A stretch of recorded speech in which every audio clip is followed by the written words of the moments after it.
Right,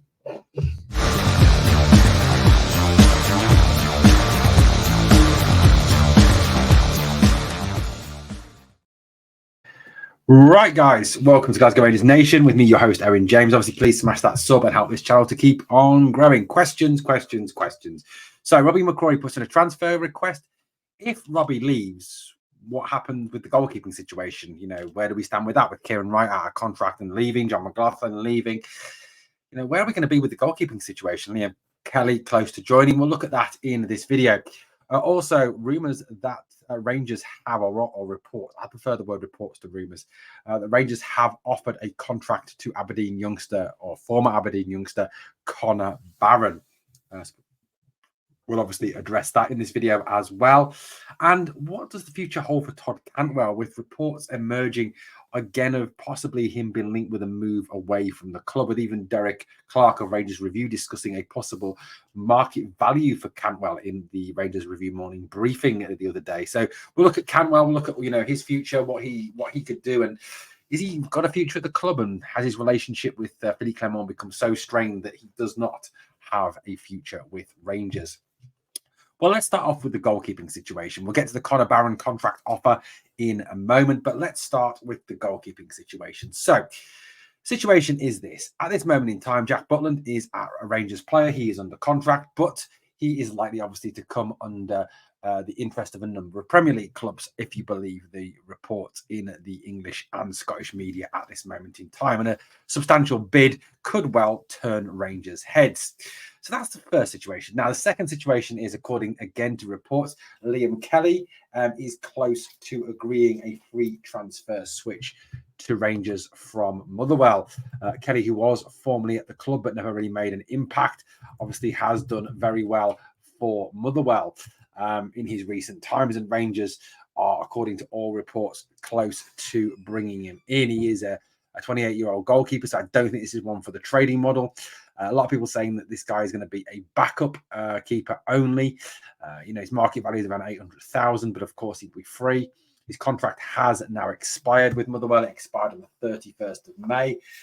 So it does look like, Kelly will be joining. So, as a backup at this stage, which of course, begs the question, why is Kelly coming? Is it A, for the money, B, for the possibility of playing a couple of games in different competitions for Rangers? Why would you move from being a starter somewhere to just being a backup, with the chances, of playing pretty slim? I mean, you've just got to look at the fact that, I think Robbie Mccrorie got one appearance this season, and you kind of place Mccrorie and Kelly has been quite similar. So look, it's an interesting one. Or is it that they're bringing Liam Kelly to the club because they know that possibly Jack Butland could be moving on in the summer, and they see Liam Kelly as a possible number one? He's done it for Motherwell this season. He had that inspired game at Ibrox. He's not a bad goalkeeper. He's not an awesome goalkeeper, and the same as Jack Butland. But let's face it, the chances of getting another Jack Butland are very slim. Especially as obviously Jack cost us nothing. So, Liam Kelly obviously will be a Rangers player, according to all reports. Now, the reports at the moment are that Robbie Mccrorie wants to leave Rangers. Why does he want to leave Rangers? Well, the player that we all joke is a young player, wants to play first-team football, and he is 26 years old now. And now I know in goalkeeping terms, 26 is not particularly old. It isn't. It's just not. You look at goalkeepers not reaching their peak until post-30. Very much the opposite of outfield players.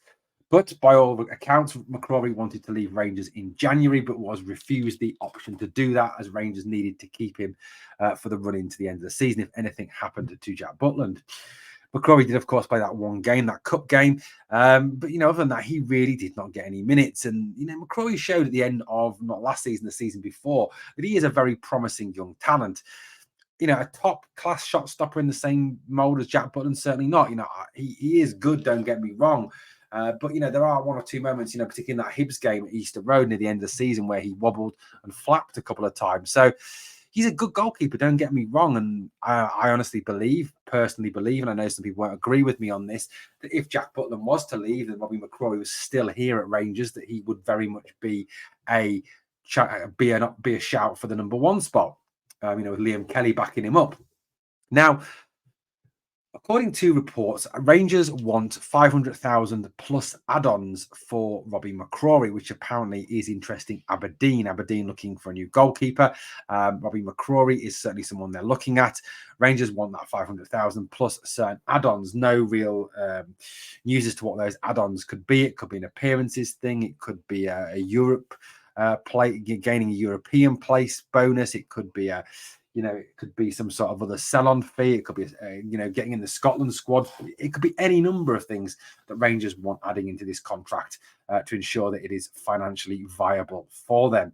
Yes, Mccrorie is very talented, and I'm sure Rangers want to give Mccrorie the best possible opportunity to succeed, but they need to make sure that any deal is not only right for Mccrorie, but is also right for them as a club as well. And that is obviously, good management, and certainly something that Niels Coppen, Craig Robertson, James, John Bennett, etc. will be looking to do if Mccrorie does move on this summer. So, look, if that's the case, if Mccrorie does go, which does seem to be a strong possibility, that does, of course, beg the question is, what do we do in terms of goalkeepers next season? So, this season we've had Jack Butland, we've had Robbie Mccrorie, we've had Kieran Wright and John McLaughlin, 4 goalkeepers there. Obviously, McLaughlin, not the best at all, but there's still been a depth there to the goalkeepers chart. Now, at this moment in time, let's say Mccrorie moves on. We have Jack Butland, we have Liam Kelly. That is it. So what else is there? What else is there out there? Do Rangers need to go and get another goalkeeper? Or, is that just something we don't need to have as a concern at this moment in time? The limited budget we're bound to have for this summer needs to be spent on other areas, right back, another centre, a couple of centre halves, a central defensive midfielder, an attacking midfielder, a winger, a striker, or 2 strikers. There's a number of positions that need strengthening. We don't need to be spending vast sums of money on goalkeepers. Yes, you can look at the free market. You've got Kelly through the free market. Certainly, we've done that very well. But, someone like Mason Munn, I think, could be a good third choice goalkeeper.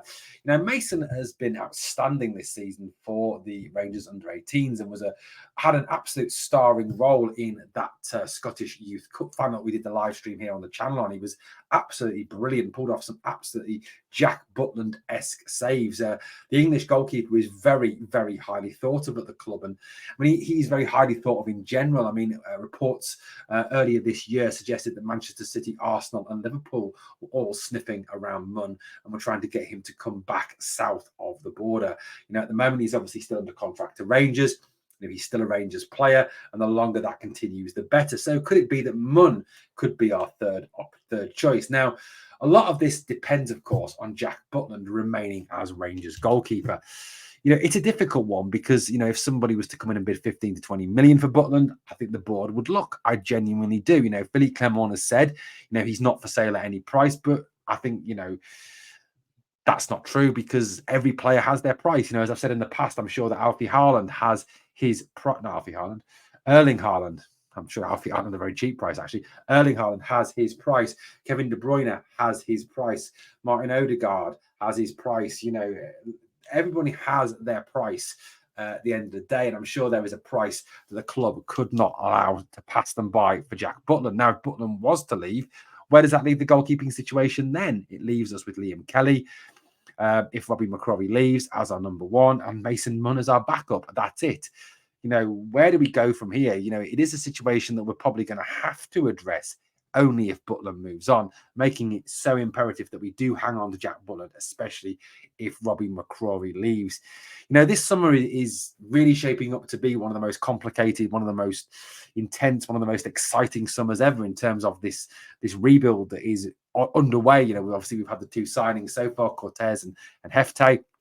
I'm sure it will continue. But, the goalkeeping situation also now is starting to become complicated after looking fairly settled last season. But look, in terms of Robbie Mccrorie, if Jack Butland is going to stay put, then I think we let Robbie go. We wish him all the very best for the future and hope that he has a very successful career. He's never let Rangers down when he's been called upon. It's a shame for him that he's never got the opportunity to actually be the number 1 for any length of time.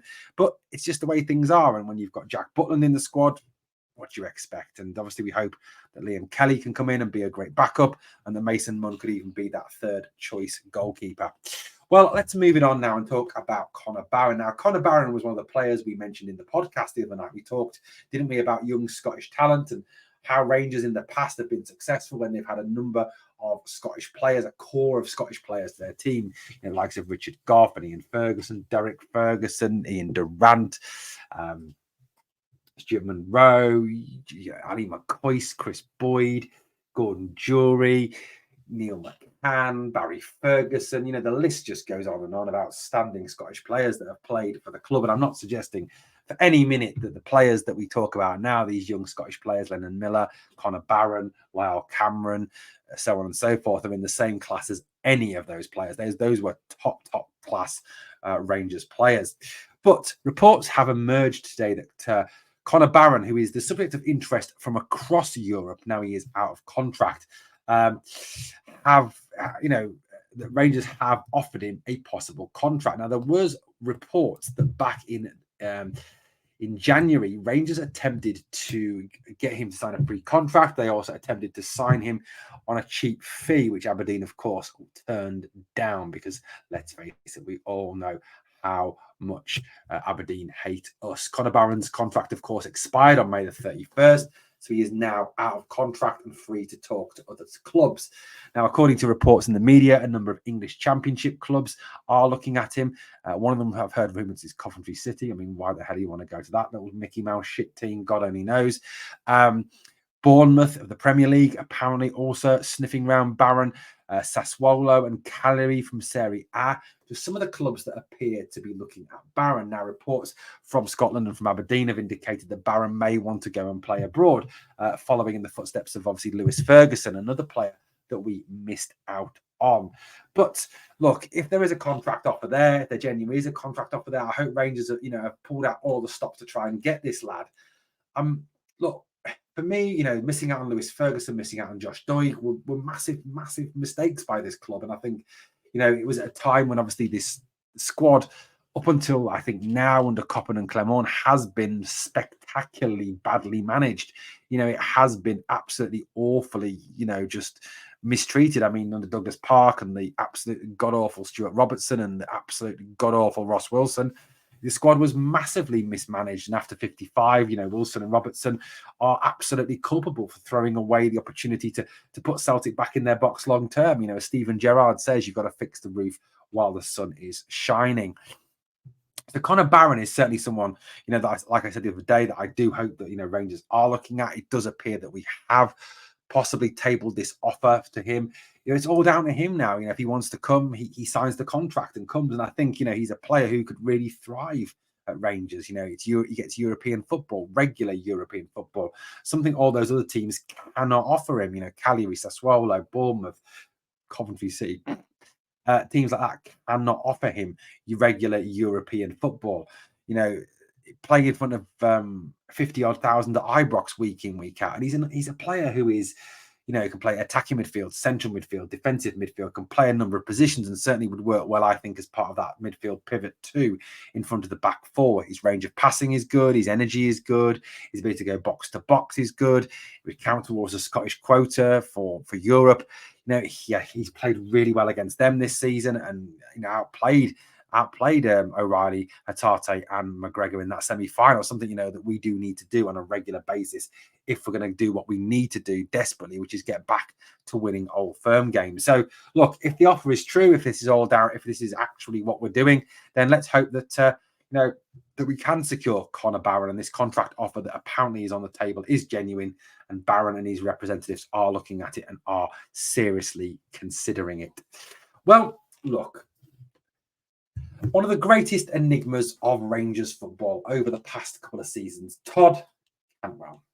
Todd Cantwell is a man who divides fan opinion. He's a man whose shush burgers don't always, hit the taste palette in the right area. He's a man whose social media can piss off Rangers fans, yet his displays on the park can delight Rangers fans, and his displays on the park can frustrate Rangers fans.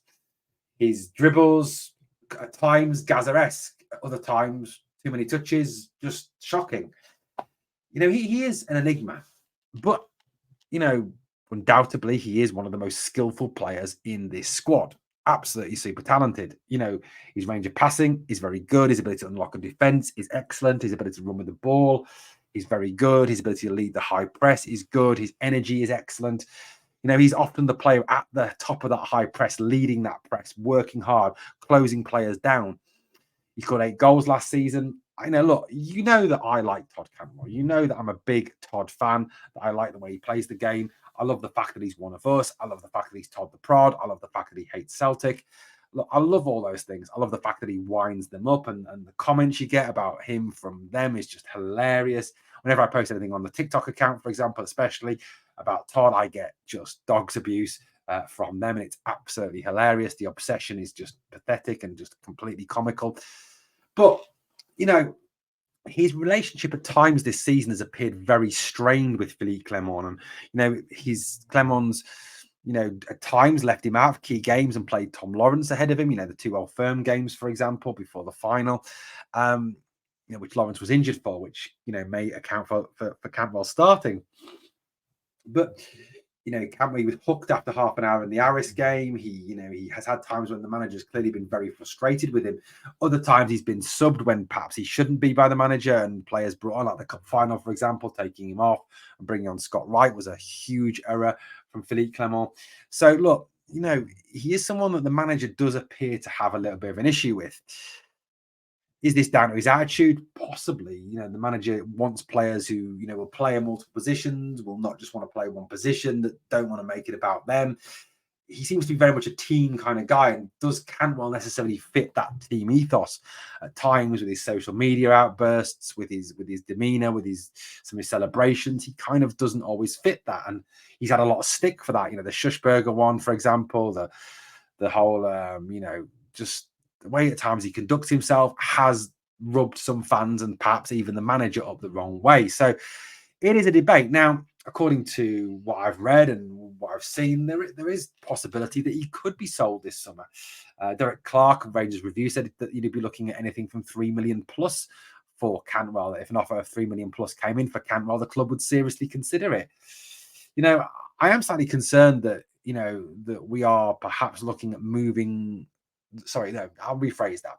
I'm slightly concerned that it could be a situation, possibly, where players who I think should be staying, who are the talent in this squad, the Butlands, the Cantwells, for example, will be moved on for large fees. Yet some of those players that don't deserve to be at this club any longer, that perhaps don't have the talent or the moral fortitude or the bottle to be at this club anymore, will remain. And that's not what you need when you're trying to bring in, new signings. You need players like Cantwell, like Butland, for example, around, who are going to, inspire those young players and, show them the way forward, show them the Rangers way, show them the desire. I mean, one thing you can't question with Cantwell for me is his desire to play. He wants to play for this club. He clearly loves this club. You can tell what he says when he's interviewed, the way he plays at times on the park. So, he is an enigma. I get that. And I think there are certain elements of his game and there are certain elements of the personality that is Todd Cantwell that he needs to cut right out and just calm down. I mean, number one, obviously on the field, there's times when he gets himself involved in situations he doesn't need to, like the booking in the Scottish Cup final, like the post Old Firm game fight with McGregor. There's a number of situations that he just needs to walk away from and show a more, I don't know, turning the cheek kind of attitude, which, may be tough for him. That may be not his personality, but that's what we need to see from him. Look, I've got no issue at all with people posting things on social media. At the end of the day, we do allegedly still live in a country of freedom of speech where you can say whatever you want within reason. And of course, I don't want to get into that. That's politics. But we do have freedom of speech. And, I think it's a very sticky slope if you go down the situation where you say certain people can't post this, they can't post that, they can't say this, they can't say that. I think personally that is a really bad thing, and it's a slippery slope.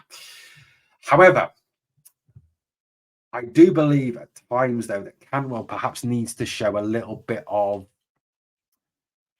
what's the word I'm looking for here? Calmness, a little bit of reserve, a little bit of sensing in the occasion, a little bit of, just understanding and reading the crowd to some extent. Now, look, if next season we go and we win the league, we win the cup, we win the League Cup, the Scottish Cup, and we do well in Europe, Todd Post what the hell you like, and you have a great season. Post what the hell you like on social media.